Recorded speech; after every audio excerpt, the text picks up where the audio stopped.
High বন্ধুরা, আমি মমতা মান্না আবার চলে আসলাম তোমাদের সামনে নতুন একটা রেসিপি নিয়ে। বন্ধুরা, আজকে আমি যে রেসিপিটা রান্না করব সেটা হলো মূলোর ডাঁটার ভাজা। তো কীভাবে করি তোমরা আমার সঙ্গে থাকো আর দেখতে থাকো। বন্ধুরা, এই যে মূলার ডাঁটার ভাজি করব আমি। এই যে এই শাকটা পাতাটা আমি ফেলে দেবো। ফেলে দেবো না, এটাও শাক করব, খাওয়া হবে। মানে আপাতত আমি নেব না পাতাটা, এই পুরো এই ডাঁটটা নিব। এই যে এইভাবে আমি করে নেব, এইভাবে ডাঁটাটাকে করে নেব। মূলার ডাঁটা এটা, এখানে সব মূলার ডাঁটা। আমি পাতাটাকে পরিষ্কার করে নিয়ে এইভাবে করে নিয়েছি ডাঁটাটা। এটারই আমি ভাজা করব, মূলার ডাঁটার ভাজা। তেলে একটা শুকনো লঙ্কা ফোড়ন দিয়েছি, তেতে গেছে তেলটা। আর দিয়ে দিব আমি কয়েকটা রসুন, গোটা রসুন আমি দিয়ে দিলাম। এবার দিয়ে দিব আমি পেঁয়াজ, কুচিয়ে রাখা পেঁয়াজটা আমি দিয়ে দিলাম।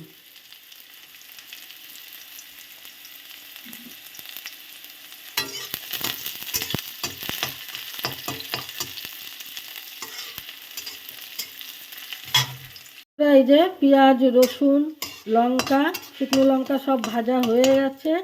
তো এখন আমি কেটে রাখা মূলোর ডাঁটাগুলো দিয়ে দিব। ধুয়ে পরিষ্কার করে নিয়েছি।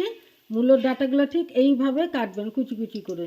তো আমি এর মধ্যে দিয়ে দিলাম। এবার এর মধ্যে আমি দিয়ে দিব পরিমাণ মতো লবণ, দিয়ে দিব হলুদ, গুঁড়ো হলুদ দিয়ে দিব পরিমাণ মতো, দিয়ে দিলাম গুঁড়ো হলুদ। আর দিয়ে দিব গোটা দুটো কাঁচা লঙ্কা।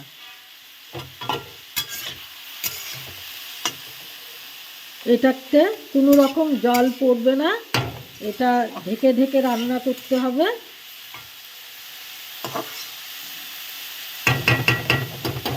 লবণ দেওয়াতেই জল উঠে যায়, এই জন্য এক্সট্রা করে জল দেওয়ার দরকার নাই। এটা আমি এখন ঢেকে দেব। ঢাকনাটা এবার খুলে দেখা যাক।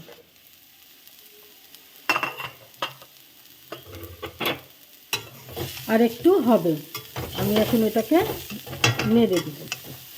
এখন আর আমার ঢাকনা দিতে হবে না, এখন এমনি আমি এরকম করে নেড়ে নেড়ে ভাজবো। ডাঁটাগুলো সিদ্ধ হয়ে গেছে বেশ, মূলোর ডাঁটাগুলো। বন্ধুরা, মূলোর ডাঁটা ভাজা হয়ে গেছে।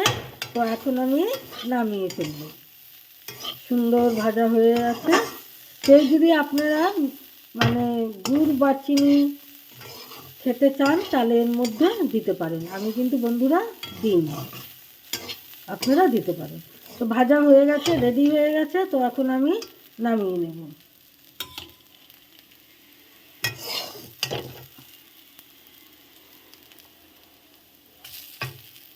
বন্ধুরা, রেডি হয়ে গেছে মূলোর ডাঁটা ভাজা। দেখুন কত সুন্দর লাগছে, খেতেও বন্ধুরা খুব টেস্টি হয়। আপনারা বাড়িতে এইভাবে বানিয়ে খাবেন, দেখবেন খুব টেস্টি হয় মূলোর ডাঁটা ভাজা।